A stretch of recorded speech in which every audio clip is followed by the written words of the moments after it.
1975년 서울 대형은행 강도 사건. 강인호 수사 일지 1편. 프롤로그 2025년 현재. 서울 강남의 고급 아파트 30층. 넓은 거실 벽면을 가득 채운 것은 40년간 경찰 생활의 영광을 증명하는 표창장과 훈장들이었다. 경찰청장 표창, 대통령 표창, 국무총리 표창. 그 아래 진열장에는 정교하게 정리된 사건 기록집들이 빼곡히 놓여 있었다. 각각의 파일들은 한국 범죄사의 중요한 한 페이지를 담고 있었다. 75세의 강인호는 여전히 183cm의 건장한 체격을 유지하고 있었다. 나이에 비해 놀라울 정도로 탄탄한 근육과 매서운 눈빛은 그가 한때 대한민국 최고의 형사였음을 보여주고 있었다. 정년 퇴직 후에도 후배 경찰들을 위한 범죄 심리 강연과 사건 상담을 이어가며 살아있는 전설로 불리고 있었다. 형사님, 준비되셨습니까? 젊은 여자 기자가 카메라를 점검하며 물었다. 그녀는 한국 범죄사 전문 기자로 강인호의 회고록 출간을 위해 몇 달째 인터뷰를 진행해오고 있었다. 언제든지. 강인호는 편안한 미소를 지으며 소파에 앉았다. 기자는 녹음기를 켜고 질문을 시작했다. 강 형사님은 한국 경찰 역사상 가장 위대한 인물 중 한 분으로 꼽힙니다.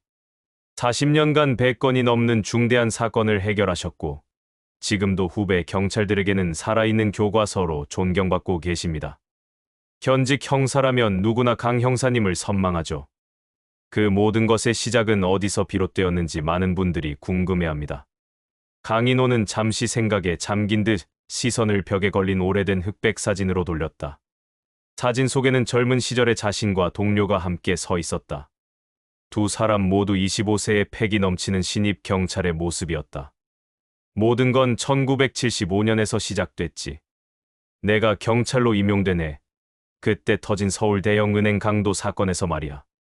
강인호의 목소리에는 50년 전의 기억이 생생히 살아있었다. 그 사건이 특별했던 이유가 있나요? 특별하다기보다는. 강인호는 잠시 말을 멈추고 빛바랜 사진을 바라봤다. 그때 나는 몰랐어. 그 사건이 내 평생에 걸친 싸움의 시작이 될 줄은. 카메라는 천천히 그의 훈장과 표창장을 훑다가 빛바랜 사진 위로 서서히 줌인했다. 사진 속 젊은 강인호 옆에 선 동료의 이름은 김근수였다. 제한장. 입사와 첫 발령 1975년 봄. 경찰학교 졸업 시 대한민국 경찰의 명예를 걸고 국민의 생명과 재산을 보호할 것을 엄숙히 선서합니다. 1975년 3월 15일 경찰학교 대강당에 울려 퍼진 선서 소리는 100여 명의 신입 경찰들의 열정을 담고 있었다. 그 중에서도 가장 우렷한 체격과 당당한 자세로 서 있는 두 사람이 눈에 띄었다. 강인호와 김근수. 어릴 때부터 같은 동네에서 자란 중마고우였던 그들은 함께 경찰의 꿈을 키워왔다. 경찰학교에서도 1, 2등을 다투며 선의의 경쟁과 우정을 동시에 쌓아온 사이였다.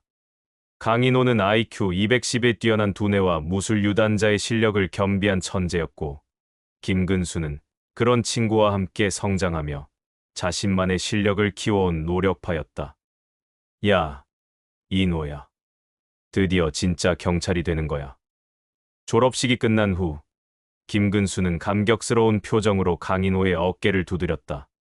아직 시작도 안 했는데 뭘.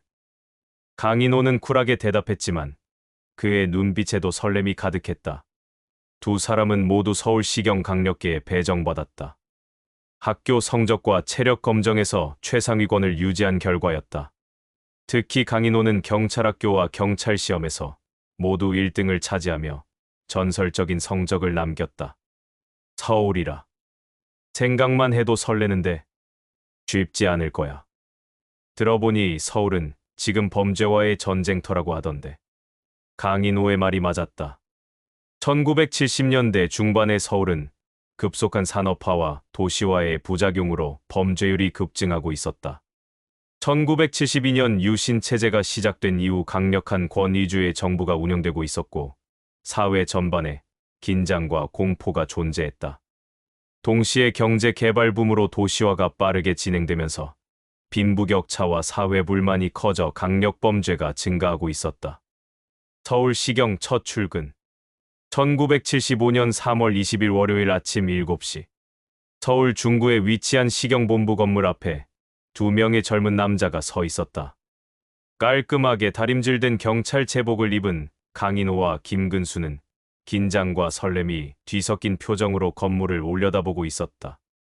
당시 서울은 명동과 을지로 일대가 금융과 상업의 중심지였고 길가에는 포장마차와 미군 PX에서 흘러들어온 물건들이 넘쳐났다. 버스와 택시가 빼곡히 다니는 번화한 도심 한복판에 경찰서가 자리하고 있었다. 자, 가자. 강인호가 먼저 발걸음을 옮겼다. 두 사람이 강력계 사무실에 도착했을 때 이미 여러 명의 선배 형사들이 업무를 시작하고 있었다. 신입들이구나. 어서 와. 40대 초반으로 보이는 남자가 다가왔다. 그는 정호찬 강력계 팀장이었다.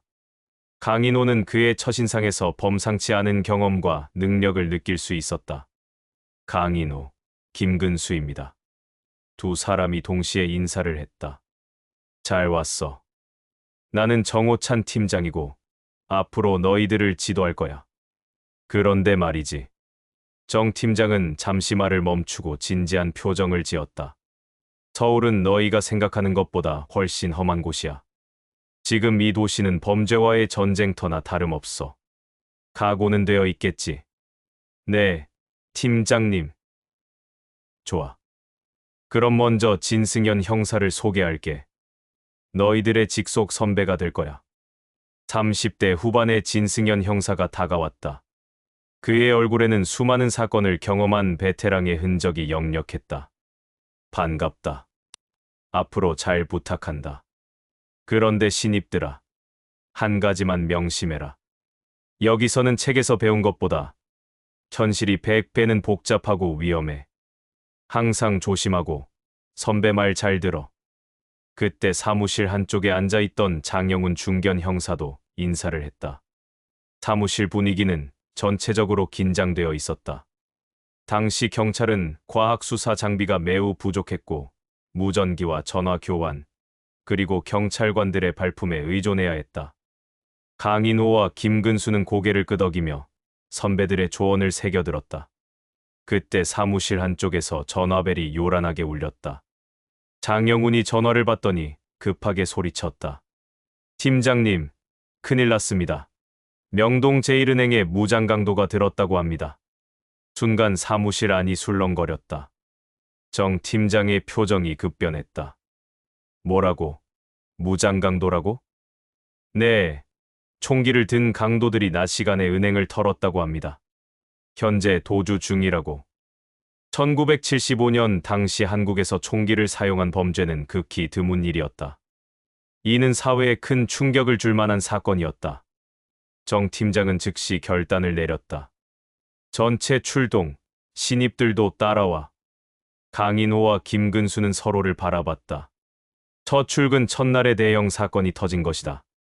신입들은 처음이니까 일단 현장 보고 배워라.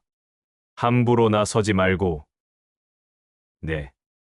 당시 경찰차는 지프차나 포니 승용차를 개조해서 사용했다.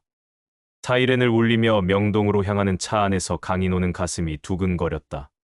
드디어 진짜 사건에 투입되는 것이었다. 제두장. 사건의 발발. 명동 제1은행 현장. 오전 10시 30분.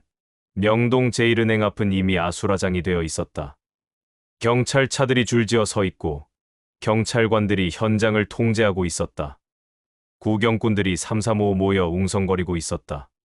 저기가 제1은행이구나. 김근수가 차창 밖을 내다보며 중얼거렸다. 3층짜리 근대식 건물로 당시로서는 상당히 큰 규모의 은행이었다. 명동의 중심가에 위치한 이 은행은 많은 시민들이 이용하는 주요 금융기관이었다. 강인호는 현장의 분위기를 세심하게 관찰했다. 경찰관들의 긴장된 표정, 은행 직원들의 창백한 얼굴, 그리고 주변에 모인 시민들의 불안한 시선까지. 그의 뛰어난 관찰력이 발휘되기 시작했다. 내려서 현장을 살펴보자. 정 팀장의 지시에 따라 강력계 팀원들이 은행 안으로 들어갔다. 강인호와 김근수도 뒤를 따랐다. 은행 내부는 완전히 엉망이었다. 유리창은 깨져 있고 바닥에는 서류들이 흩어져 있었다. 금고실 문은 활짝 열려 있었고 금고 안은 텅 비어 있었다. 팀장님, 상황 보고 드립니다. 현장에 먼저 도착한 경찰관이 다가왔다. 오전 10시경 4명의 무장강도가 은행에 침입했습니다. 권총을 든 채로 은행원들을 위협하고 금고에서 현금을 털어갔습니다. 피해 규모는 현재 파악된 바로는 약 3천만 원 정도로 추정됩니다. 1975년 당시 3천만 원은 상상하기 어려운 거액이었다. 서울 시내 아파트 한 채를 살 수 있는 돈이었다. 목격자 진술은 그게 좀 이상합니다. 경찰관이 곤란한 표정을 지었다. 이상하다니? 목격자들의 진술이 제각각입니다. 어떤 사람은 범인들이 군인 같았다고 하고, 어떤 사람은 북한에서 내려온 특수요원 같았다고 하고, 또 어떤 사람은 경찰 내부 사정을 아는 사람 같았다고도 합니다. 강인호는 귀를 쫑긋 세웠다. 목격자, 진술의 불일치는 단순한 혼란이 아닐 수 있었다. 뭔가 의도적인 것일 가능성도 있었다. 정 팀장은 진승현 형사에게 지시했다. 진 형사, 목격자들을 개별적으로 다시 조사해봐. 정확한 진술을 받아야 해. 네, 팀장님. 그때 은행 지점장이 다가왔다. 50대 중반의 남자로 아직도 얼굴이 창백했다. 경찰 여러분, 정말 무서웠습니다. 그 사람들은 단순한 강도가 아니었어요. 무슨 말씀이신지. 너무나 체계적이고 조직적이었습니다. 마치 이 은행의 내부 구조를 훤히 알고 있는 것 같았어요. 강인호는 이 말에 주목했다. 내부 구조를 안다는 것은 사전 답사나 내부 정보가 있었다는 뜻일 수 있었다. 구체적으로 어떤 부분에서 그렇게 느끼셨나요? 강인호가 질문했다. 정 팀장이 약간 놀란 듯한 표정을 지었지만 제지하지는 않았다. 금고실의 위치를 정확히 알고 있었고 경보 시스템을 무력화하는 방법도 알고 있는 것 같았습니다. 그리고 지점장이 잠시 머뭇거렸다. 그리고 뭐가 있었나요? 그들이 나갈 때 한 명이 이런 말을 했어요. 1단계 완료. 계획대로 진행한다. 라고. 1단계? 정 팀장이 되물었다. 네. 마치 이 은행 강도가 더 큰 계획의 일부인 것처럼 들렸습니다. 강인호와 김근수는 서로를 바라봤다. 단순한 은행 강도가 아닐 수도 있다는 생각이 들었다. 현장 수사. 오후 내내 강력계 팀은 현장 조사에 매달렸다. 강인호는 선배들의 수사 방법을 주의 깊게 관찰하면서도 자신만의 관점으로 현장을 살펴봤다. 이노야, 저기 봐. 김근수가 금고실 바닥을 가리켰다. 바닥에 작은 종이 조각이 떨어져 있었다. 강인호가 조심스럽게 집어들었다. 그것은 지도의 일부분 같았다. 그리고 한쪽 구석에는 붉은색으로 별 모양이 그려져 있었다. 이상하네. 이게 뭐지? 모르겠어. 그냥 쓰레기일 수도 있고. 하지만 강인호의 직감은 달랐다. 이 종이 조각은 우연히 떨어진 쓰레기가 아닌 것 같았다. 너무나 깨끗하고 의도적으로 놓인 것 같았다. 진 형사님. 강인호가 진승현을 불렀다. 뭐야? 이것 좀 봐주세요. 진승현이 종이 조각을 받아보더니 고개를 갸웃거렸다. 이게 뭔지는 모르겠지만 일단 증거품으로 분류해둬. 나중에 도움이 될 수도 있어. 네. 강인호는 그 종이 조각을 증거봉투에 넣으면서도 계속 생각했다. 붉은 별 모양. 뭔가 의미가 있을 것 같았다. 오후 5시가 되어서야 1차 현장 조사가 끝났다. 하지만 범인들의 행방은 여전히 오리무중이었다. 일단 오늘은 여기서 마무리하고 내일부터 본격적인 수사에 들어가자. 정 팀장의 지시에 따라 팀원들이 철수를 준비했다. 진입들은 어땠어? 첫날 치고는 굵직한 사건을 경험했는데 신기했습니다. 범죄 현장이 생각보다 훨씬 복잡하네요. 김근수가 솔직하게 대답했다. 이노, 너는 어때? 이 사건이 단순한 은행 강도가 아닌 것 같습니다. 강인호의 대답에 정 팀장이 관심을 보였다. 왜 그렇게 생각해? 목격자들의 진술이 일치하지 않는 것도 그렇고, 지점장 말로는 범인들이 은행 내부를 너무 잘 알고 있었다고 했습니다. 그리고 1단계라는 표현. 뭔가 더 큰 계획의 일부일 가능성이 있어 보입니다. 정 팀장은 강인호를 재미있다는 듯이 바라봤다. 신입치고는 관찰력이 좋네. 하지만 너무 성급한 판단은 금물이야. 일단 확실한 증거를 찾는 게 먼저지. 네, 알겠습니다. 하지만 강인호의 마음속에는 이미 확신이 자리 잡고 있었다. 이 사건은 분명 뭔가 더 큰 비밀을 감추고 있을 것이라고. 그날 저녁 언론은 전후 최대 규모의 은행 강도 사건이라며 연일 보도했다. 총기 사용이 극히 드물던 한국 사회에 큰 충격을 준 사건이었다. 제3장 수사와 미스터리. 목격자 재조사 1975년 3월 21일. 다음 날 아침, 강력계는 본격적인 수사에 돌입했다. 가장 중요한 것은 목격자들의 정확한 진술을 확보하는 것이었다.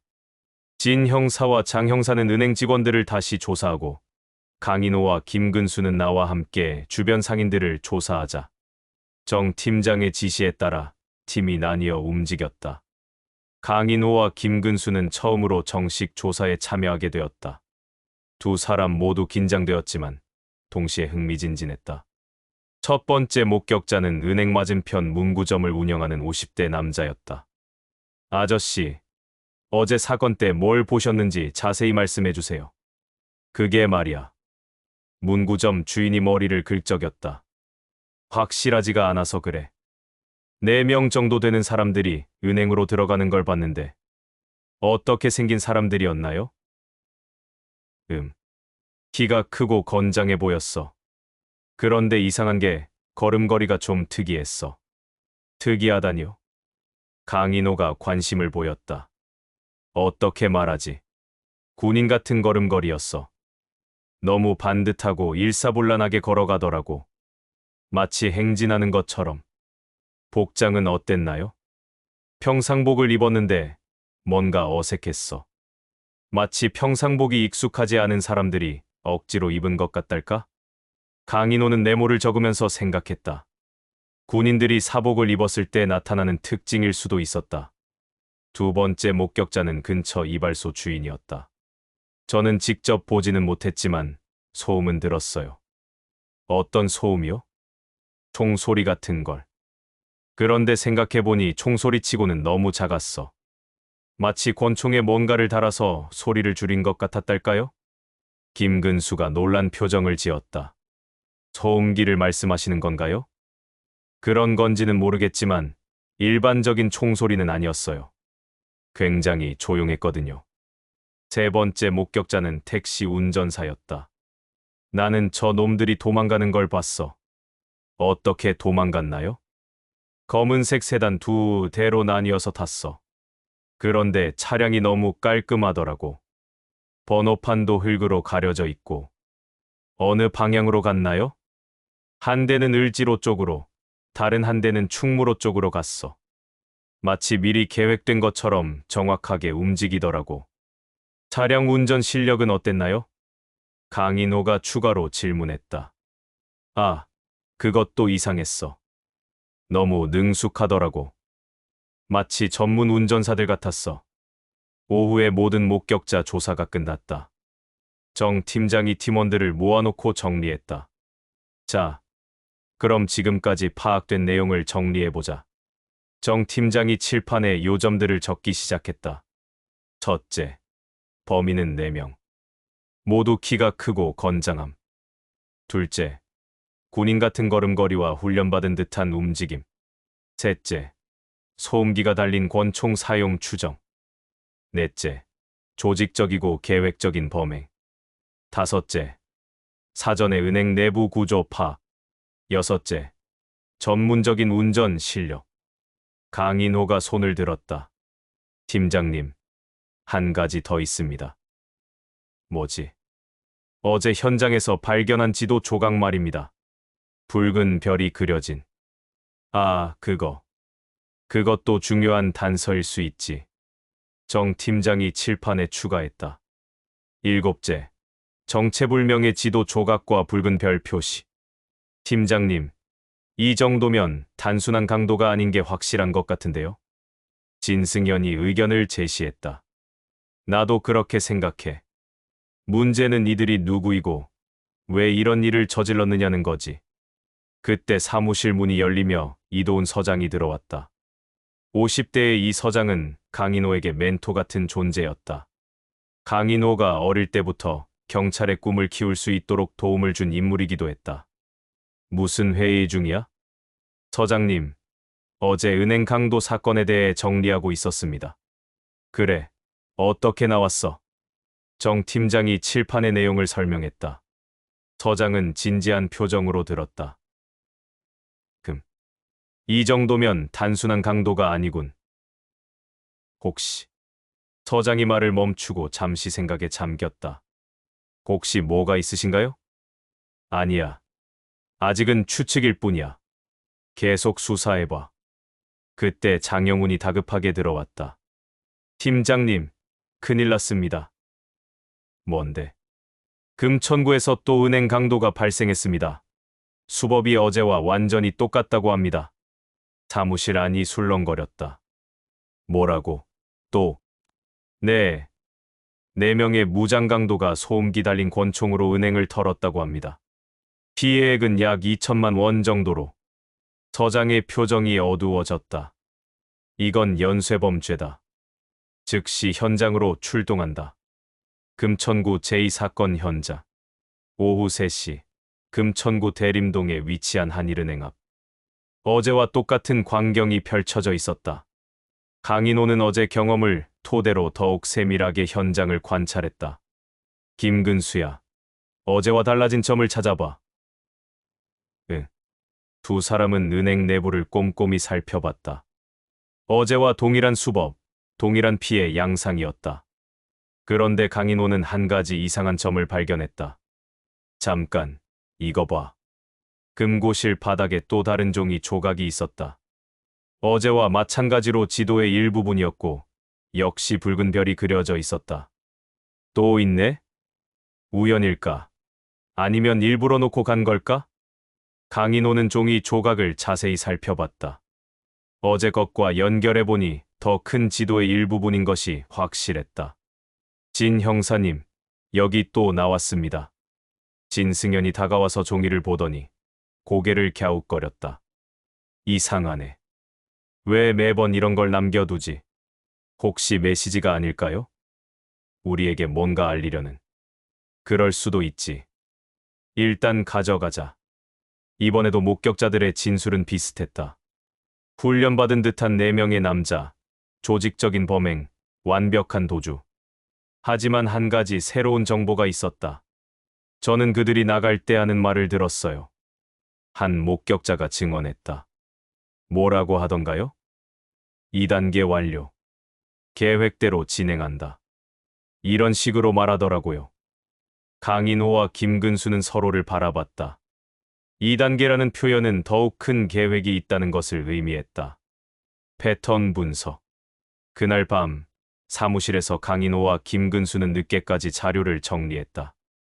이노야, 이거 정말 이상해. 왜 굳이 지도 조각을 남겨두지? 내 생각에는. 강인호가 2개의 지도 조각을 맞춰보며 말했다. 이건 우리에게 보내는 메시지야. 메시지. 그래. 다음 목표를 알려주는 것 같아. 강인호는 서울 지도를 펼치고 두 은행의 위치를 표시했다.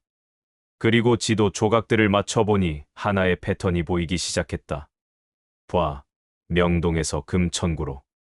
점점 서울 외곽으로 이동하고 있어. 그럼 다음은? 만약 이 패턴이 맞다면 강인호가 지도 위에 선을 그어보았다. 영등포구나 구로구 쪽일 거야. 두 사람은 서로를 바라봤다.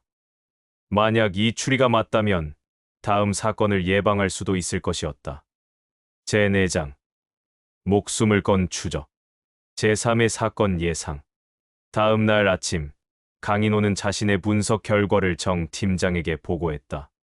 팀장님, 제 생각에는 다음 목표가 영등포구나 구로구 쪽일 것 같습니다.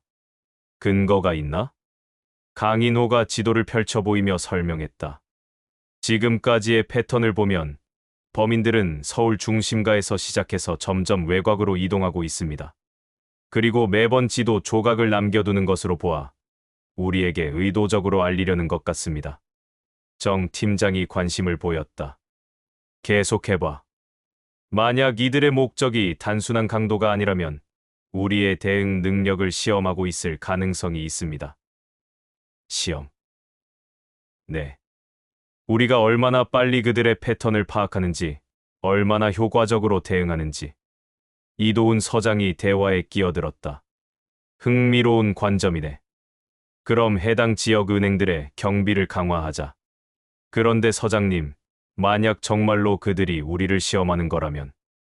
강인호가 조심스럽게 말을 꺼냈다. 뭘 염두에 두고 있어? 이들은 단순한 강도가 아닐 수도 있습니다. 혹시 북한 공작원일 가능성은 없을까요? 서장과 팀장이 서로를 바라봤다. 왜 그렇게 생각해? 군사적 훈련을 받은 듯한 움직임, 조직적인 범행, 그리고 소음기까지.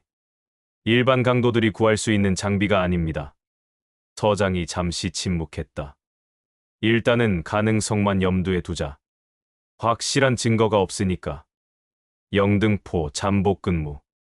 오후부터 강력계 팀은 영등포구의 주요 은행들의 잠복 근무를 시작했다. 강인호와 김근수는 영등포역 근처의 국민은행을 담당했다. 지루하네.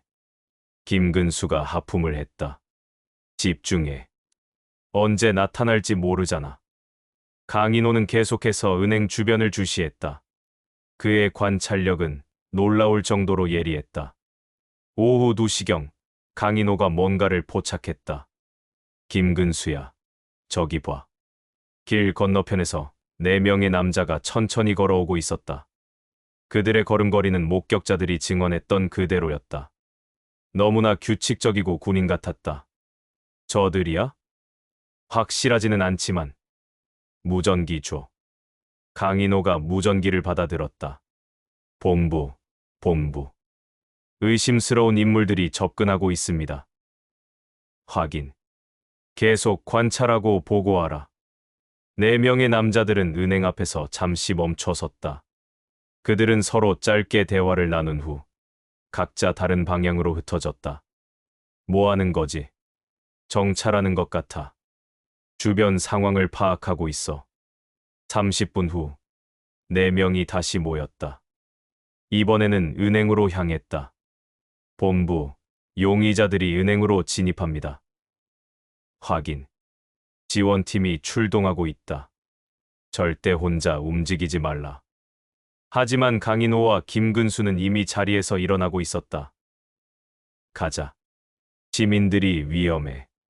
잠깐, 지원을 기다려야 하는 거 아냐? 그럴 시간 없어. 사람들이 다칠 수 있어. 강인호의 정의감이 발동했다. 그는 신중함보다는 시민의 안전을 우선시했다. 은행 내부 대치. 2 사람이 은행에 도착했을 때 내부는 이미 아수라장이 되어 있었다. 모두 바닥에 엎드려 무장 강도들이 소리를 지르고 있었다. 은행 직원들과 고객들이 공포에 질린 채 바닥에 엎드려 있었다. 강인호와 김근수는 조심스럽게 은행 내부로 들어갔다. 그들에게는 아직 무기가 지급되지 않았다. 진입 경찰에게는 권총 휴대 허가가 나오지 않았던 것이다. 어떻게 하지? 김근수가 속삭였다. 일단 상황을 파악하자. 강인호는 냉정을 유지하려 노력했다. 하지만 가슴은 격렬하게 뛰고 있었다. 강도들 중 한 명이 금고실에서 나오며 소리쳤다. 3단계 완료. 계획대로 진행한다. 그 순간 강인호는 확신했다. 이들은 정말로 더 큰 계획의 일부를 실행하고 있었다. 저들을 막아야 해. 강인호가 움직이려 하자 김근수가 말렸다. 안 돼. 우리는 무기도 없어. 너무 위험해. 하지만 강인호의 의지는 확고했다. 시민들을 보호하는 게 우리 임무야. 그때 강도들이 도주를 시작했다. 하지만 이번에는 뭔가 달랐다. 한 명이 뒤에 남아서 은행 직원들을 계속 위협하고 있었다. 30초 후에 나가겠다. 그 전에 누구든 움직이면 쏜다. 강인호는 기회를 포착했다. 그 강도가 한눈을 파는 순간을 노렸다. 무술 유단자의 실력이 발휘되는 순간이었다. 강인호는 순식간에 강도에게 달려들어 무기를 빼앗았다. 꼼짝 마. 강도는 강인호의 예상 외 움직임에 당황했다. 너 누구야? 경찰이다. 그 순간 다른 강도들이 되돌아왔다. 상황이 급변한 것을 알아차린 것이다. 계획에 차질이 생겼다. 철수한다. 하지만 강인호는 포기하지 않았다. 그는 포획한 강도를 놓치지 않았다. 김근수야, 도와줘. 김근수도 용기를 내어 달려들었다. 비록 무기는 없었지만 두 사람의 무술 실력은 웬만한 경찰관들보다 뛰어났다. 격투가 벌어졌다. 강도들은 예상치 못한 저항에 당황했다. 그때 사이렌 소리와 함께 지원 경찰들이 도착했다. 경찰이다. 무기를 버려라. 총성이 울렸다. 하지만 강도들은 연막탄을 터뜨리고 도주했다. 단, 한 명을 제외하고 강인호가 붙잡은 강도는 결국 체포되었다. 첫 번째 용의자 검거. 잘했다. 강순경. 정 팀장이 현장에 도착해서 강인호를 격려했다. 무모했지만 결과적으로는 성공이야. 드디어 용의자 하나를 잡았어. 체포된 강도는 30대 중반의 남자였다. 그는 끝까지 입을 다물고 있었다. 이름이 뭐야? 왜 은행을 털었어? 누가 시켰어? 어떤 질문에도 대답하지 않았다. 하지만 강인호는 그의 몸에서 중요한 단서를 발견했다. 팀장님, 이것 좀 봐주세요. 강도의 팔에 작은 문신이 있었다. 붉은 별 모양의 문신이었다. 이거 현장에서 발견한 지도 조각의 표시와 같네? 네. 분명 연관이 있을 겁니다. 그런데 조사실로 이송 중에 이상한 일이 일어났다. 강도가 갑자기 입에서 피를 흘리며 쓰러진 것이다. 이 사람 어떻게 된 거야? 의무관이 급히 달려왔지만 이미 늦었다. 맥박이 없습니다. 사망한 것 같습니다. 뭐라고? 정 팀장이 당황했다. 어떻게 갑자기 죽을 수 있어? 나중에 부검 결과 그는 독살된 것으로 밝혀졌다. 지하에 숨겨둔 독침이 발견된 것이다. 이건 스파이 영화에서나 나올 법한 일인데 김근수가 경악했다. 강인호는 더욱 확신했다. 이들은 절대 일반적인 강도가 아니었다. 제5장 진실의 단서 지도 조각의 비밀 강도의 의문사 이후 사건은 새로운 국면에 접어들었다. 이도훈 서장은 비공식 회의를 소집했다. 이 사건은 우리가 생각했던 것보다 훨씬 복잡합니다. 회의실에는 서장, 정 팀장, 진승현, 그리고 강인호와 김근수까지 소수 인원만이 참석했다. 강순경, 내 생각을 들어보자. 네. 저는 이 사건이 북한과 관련이 있을 가능성이 높다고 봅니다. 근거는 첫째, 범인들의 훈련된 움직임. 둘째, 조직적이고 계획적인 범행. 셋째, 독침을 이용한 자살. 이 모든 것이 특수훈련을 받은 공작원의 특징입니다. 서장이 고개를 끄덕였다. 나도 그런 의심을 하고 있었어. 하지만 문제는 증거야. 그때 정 팀장이 새로운 정보를 제시했다. 서장님, 국과수에서 분석 결과가 나왔습니다. 어떻게 나왔어? 지금까지 수집한 지도 조각들을 모두 맞춰보니 서울 시내 주요 은행들의 위치가 표시되어 있습니다. 그런데 뭐? 아직 털리지 않은 곳이 두 곳 더 있습니다. 그런데 그 위치가 정 팀장이 잠시 말을 멈췄다. 어디인데? 한국은행 본점과 청와대 근처의 외환은행입니다. 회의실이 조용해졌다. 청와대 근처. 서장의 얼굴이 심각해졌다. 만약 이들이 정말로 그곳을 노린다면 단순한 강도가 아니라 다른 목적이 있다는 얘기겠군. 강인호가 의견을 제시했다. 서장님, 혹시 이들의 목적이 돈이 아니라 우리 금융 시스템에 대한 정보 수집이 아닐까요? 정보 수집. 네. 각 은행의 보안 체계, 경찰의 대응 시간, 그리고 우리의 수사 능력까지 모든 것을 파악하려는 것 같습니다. 서장이 생각에 잠겼다. 만약 그렇다면 이는 더 큰 작전의 준비 단계일 수 있어. 그럼 우리는 어떻게 해야 하죠? 일단은 해당 은행들의 최고 수준의 경비를 배치하자. 그리고 서장이 잠시 고민하더니 말했다. 이 사건을 중앙정보부에도 보고해야 할 것 같다. 숨겨진 문서의 발견. 그날 밤 강인호는 사무실에서 혼자 사건 자료를 정리하고 있었다. 체포된 강도의 소지품을 다시 한번 꼼꼼히 살펴보던 중 그는 놀라운 것을 발견했다. 강도의 옷 안감에 숨겨진 작은 종이가 있었던 것이다. 그것은 암호로 적힌 것 같았다. 이게 뭐지? 종이에는 숫자와 기호들이 복잡하게 적혀 있었다. 강인호는 자신의 IQ 210의 두뇌를 총동원해 암호를 해독하려 했다. 몇 시간의 고민 끝에 그는 암호의 일부를 해독할 수 있었다.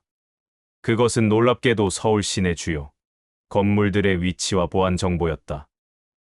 이건 정말로 정보 수집이었어. 강인호는 즉시 서장에게 보고했다.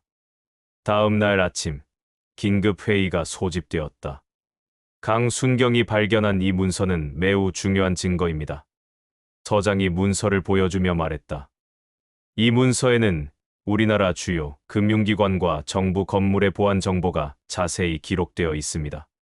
이는 명백히 북한 공작원들의 소행으로 보입니다. 그럼 이제 어떻게 하죠? 중앙정보부와 합동 수사를 진행해야 할 것 같습니다. 하지만 강인호는 다른 생각을 하고 있었다. 서장님, 혹시 우리가 먼저 마지막 목표를 막아볼 수는 없을까요? 마지막 목표. 네. 지도상에 남은 두 곳 중에서 그들이 어디를 노릴지 예상해보는 거죠. 어떻게? 지금까지의 패턴을 보면 그들은 점점 더 중요한 목표로 이동하고 있습니다. 만약 마지막이라면 강인호가 지도를 가리켰다. 한국은행 본점일 가능성이 높습니다. 함정 작전. 서장은 강인호의 제안을 받아들였다. 중정부에 보고하기 전에 한 번 더 기회를 주기로 한 것이다. 좋아. 그럼 한국은행 본점에 함정을 설치하자. 다음 날 강력계 전체가 한국은행 본점 주변에 배치되었다. 강인호와 김근수는 은행 내부에 잠복했다. 긴장되네. 김근수가 속삭였다. 마지막 기회야. 놓치면 안 돼. 오후 2시 예상대로 4명의 남자들이 나타났다. 하지만 이번에는 뭔가 달랐다. 그들은 은행에 접근하지 않고 주변만 맴돌고 있었다. 이상해. 왜 들어오지 않지? 그때 무전기에서 급한 목소리가 들렸다. 본부, 외환은행에서 무장강도 발생, 즉시 지원 요청합니다. 뭐? 강인호는 깨달았다. 이건 함정이야. 우리를 여기로 유인해놓고 진짜 목표는 다른 곳이었어. 최후의 추격. 외환은행으로 향하는 도중 강인호는 마침내 이들의 진짜 목적을 깨달았다. 팀장님, 이들의 목적이 단순한 정보 수집이 아닐 수도 있습니다. 그럼 뭐야? 만약 외환은행에서 외화를 대량으로 빼돌린다면 그것을 이용해 더 큰 공작 활동을 할 수 있을 겁니다. 외환은행에 도착했을 때 이미 강도들은 도주한 후였다. 하지만 이번에는 인질이 있었다. 은행장이 납치당했습니다. 뭐라고? 강도들이 은행장을 데리고 도주했다고 합니다. 이제 사건은 단순한 강도에서 납치 사건으로 발전했다. 전 시경에 수배령을 내려라. 긴박한 추격전이 시작되었다. 서울 시내 곳곳에서 검문이 실시되었고 모든 경찰이 동원되었다. 강인호와 김근수는 정보를 분석해 범인들의 도주 경로를 추측했다. 아마 한강 쪽으로 갔을 거야. 왜? 배를 이용해 도주하려는 것 같아. 지금까지의 패턴으로 보면 두 사람은 한강변으로 향했다. 제6장 해결과 새로운 시작. 한강변 최후의 대결. 해질 무렵 한강변의 한 부두에서 강인호와 김근수는 수상한 배를 발견했다. 저기야. 배 위에서 4명의 남자들이 은행장을 데리고 있었다. 그들은 출발 준비를 하고 있었다. 멈춰라. 강인호가 소리쳤다. 강도들은 두 사람을 발견하고 총을 꺼냈다. 가까이 오지 마라. 인지를 놓아라. 긴장된 대치 상황이 벌어졌다. 그때 강도들 중 한 명이 말했다. 우리는 북한인민군 특수부대 소속이다. 마침내 정체가 드러났다. 왜 이런 일을 저질렀어? 우리의 임무는 남조선 금융 시스템의 취약점을 파악하는 것이었다. 강인호의 추리가 정확했다. 그리고 마지막으로 외화를 확보해 본국으로 돌아가는 것이었지. 하지만 이때 지원 경찰들이 도착했다. 부두는 순식간에 경찰들로 둘러싸였다. 항복하라. 더 이상 도망갈 곳은 없다. 총격전이 벌어졌다. 강인호와 김근수는 인지를 구하기 위해 몸을 던졌다. 격렬한 전투 끝에 범인들은 모두 체포되었다. 하지만 그 과정에서 한 명의 공작원이 중상을 입었다. 진실의 전무. 병원에서 중상을 입은 북한 공작원은 의식을 잃기 전 마지막 증언을 했다. 우리는 단지 정찰대였다. 진짜 작전은 아직 시작도 안 했어. 강인호는 소름이 돋았다. 이 모든 사건이 더 큰 계획의 일부에 불과했다는 뜻이었다. 진짜 작전이라니? 하지만 공작원은 그 말을 마지막으로 의식을 잃었고 결국 숨을 거두었다. 체포된 다른 공작원들도 끝까지 입을 다물었다. 그들에게서는 추가 정보를 얻을 수 없었다. 정부의 개입. 사건이 북한 공작원들의 소행으로 밝혀지자 정부 차원에서 개입이 시작되었다. 이 사건은 국가 기밀에 해당합니다. 중앙정보부에서 파견된 요원이 말했다. 앞으로 이 사건에 관한 모든 정보는 기밀로 분류됩니다. 언론 보도도 제한될 것입니다. 강인호는 당황했다. 그럼 진실은 어떻게 되는 겁니까? 진실보다 국가 안보가 우선입니다. 이도훈 서장이 안타까운 표정을 지었다. 강순경, 이해해라. 이런 사실이 알려지면 국민들이 불안해할 수 있어. 하지만 서장님, 이것도 경찰의 임무 중 하나야. 때로는 진실을 숨기는 것도 국민을 보호하는 방법이지. 공식 발표. 며칠 후 경찰은 공식 발표를 했다. 서울 연수의 은행 강도 사건의 주범들이 모두 검거되었습니다. 범인들은 조선족 출신의 국제 범죄 조직으로 밝혀졌으며 현재 수사가 완료된 상태입니다. 언론은 이를 대대적으로 보도했다. 전후 최대 규모의 은행 강도 사건 해결. 신입 경찰 강인호 김근수 콤비의 활약. 새로운 경찰 스타의 탄생. 강인호와 김근수는 일약 유명인사가 되었다. 하지만 강인호의 마음은 편하지 않았다. 남겨진 의문들. 사건이 공식적으로 마무리된 후 강인호는 혼자서 사건을 되짚어봤다.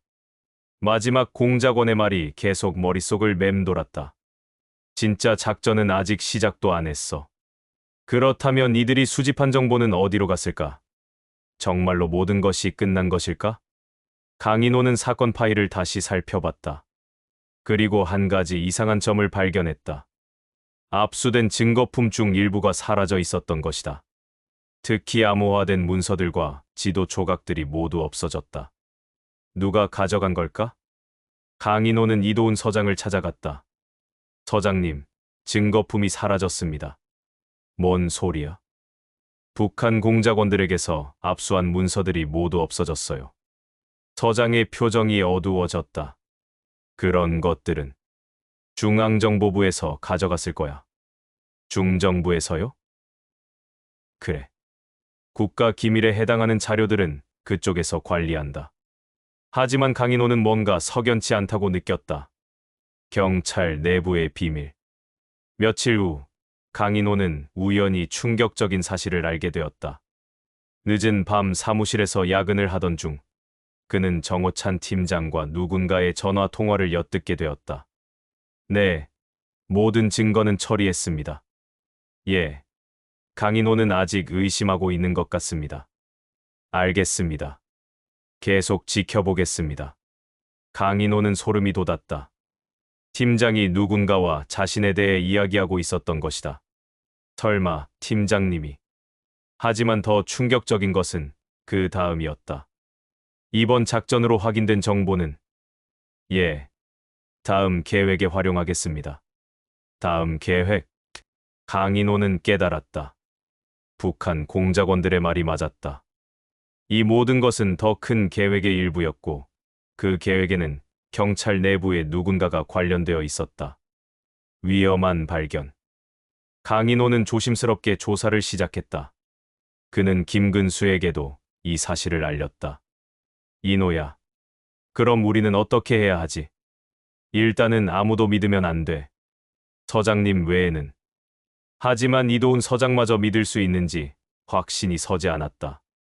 며칠간의 조사 끝에 강인호는 놀라운 사실을 발견했다. 정호찬 팀장의 책상 서랍에서 북한 공작원들이 사용했던 것과 똑같은 암호표를 발견한 것이다. 정말로 내부에 협력자가 있었어. 하지만 이 사실을 누구에게 말할 수 있을까? 팀장이 배신자라면 누구를 믿어야 할까? 서장과의 대화. 고민 끝에 강인호는 이도훈 서장을 찾아갔다. 하지만 조심스럽게 접근했다. 서장님, 한 가지 여쭤볼 것이 있습니다. 뭔가? 이번 사건, 정말로 끝난 걸까요? 서장이 강인호를 예리하게 바라봤다. 왜 그런 생각을 해? 마지막 공작원의 말이 계속 신경 쓰입니다. 진짜 작전은 아직 시작도 안 했다고. 서장이 한참 침묵하더니 말했다.